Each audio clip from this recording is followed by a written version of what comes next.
So the one major thing that the Acolyte marked itself down for within Star Wars history under Disney's wing is that it really is the most ratioed Star Wars project across the board, across all forms of social media, no matter where you go. Trailer 1 and Trailer 2 is heavily disliked among all Star Wars fans, and even non-fans, by the way, which is very telling and very revealing about how vibrant the overall agenda really is here by Disney, everything related to diversity, equity, and inclusion that Leslye Headland, Kathleen Kennedy, and Bob Iger really doubled down on within the Acolyte series for Disney+. This is Mike Zero. Subscribe if you're new and like this video to see future updates. You can also follow me at Mike01. I thank you all so very much for the great and kind support. So there's a reason why I like to have two names for the Acolyte. That is, of course, The Last Jedi 2.0, and more properly, The Hackolyte. Alright, now we know that this series is all about breaking the traditions of Star Wars, breaking the rules of the franchise, and especially how Kathleen Kennedy put it, shifting away from George Lucas's vision and his philosophy of what Star Wars should really be.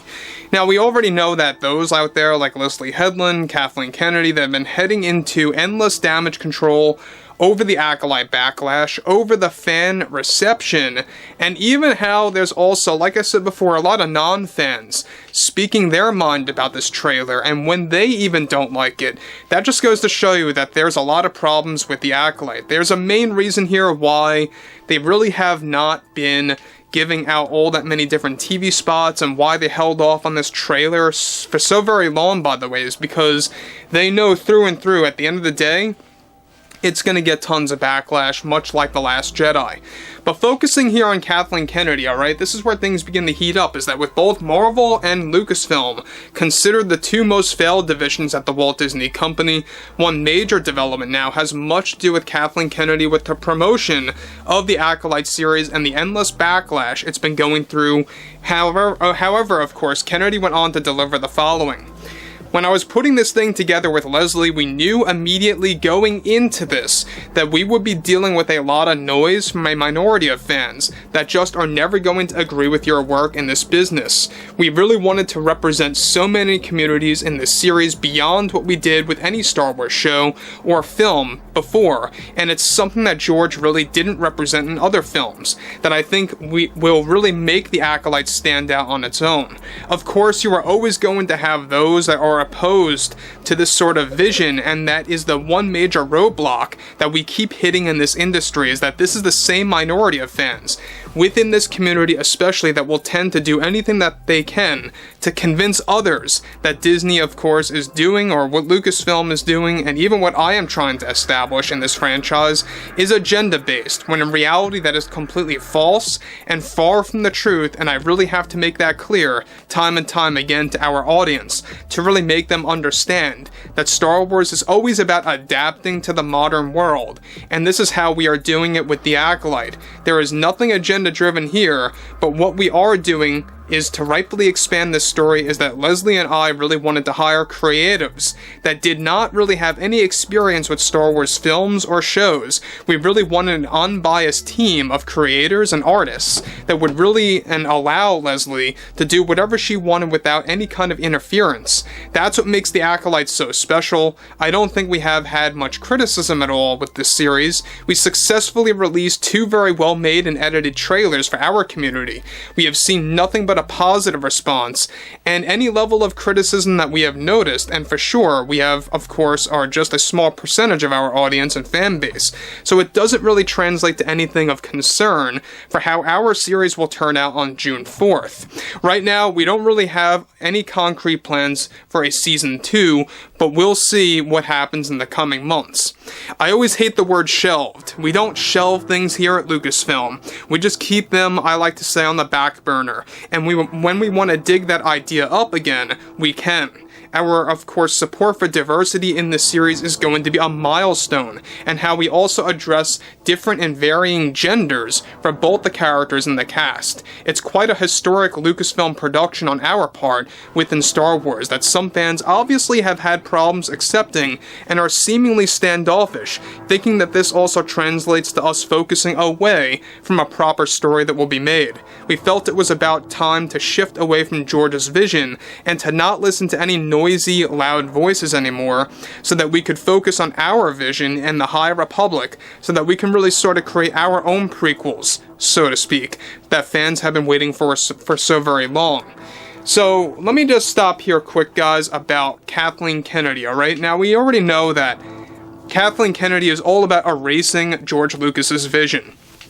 This is exactly why there's been so much criticism, sparking between all fans and even non-fans related to Star Wars, and which is also very revealing, by the way. But the fact that she's talking about how this is all about adapting to the modern world / the modern times, and how that's why they are addressing all of these different communities, everything to do with LGBTQI, and everything also to do with diversity, equity, and inclusion. This is all not just Kathleen Kennedy driven and Bob Iger driven, and I always like to point this out, and all of you should know, a lot of it has to do with the top 3 shareholders over at Disney, BlackRock, Vanguard, and State Street. So Leslye Headland has confirmed this endlessly, that they are going to reshape the idea, what it means to be balanced within the Force, alright? The whole concept of balance of the Force is getting a major makeover in the Acolyte series. That's why I like to call it the Hackolyte. This is a complete hack of a series. It makes absolutely no sense. It disrespects George Lucas's vision. It completely just shifts away from many different rules that have been placed within the lore for so very long. And at the same exact time, you got people out there like Kathleen Kennedy saying, oh, there's no criticism here. Or if there's any level of criticism that we have noticed, it's on a very minor scale.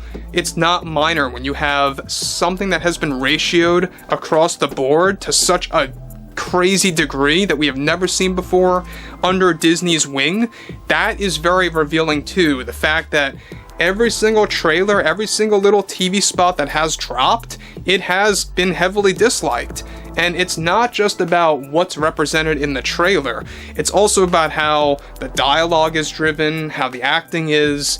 The acting is very subpar. Even people have been pointing out that the wardrobe on many different characters comes across as, very subpar, very, lackluster. And I think at the same exact time here, The Acolyte is going to come across as yet another show that feels very much rushed, very much cheapoed out, if you will. And yes, it is, because we know that midway through production, they did cut back costs on the production of this thing.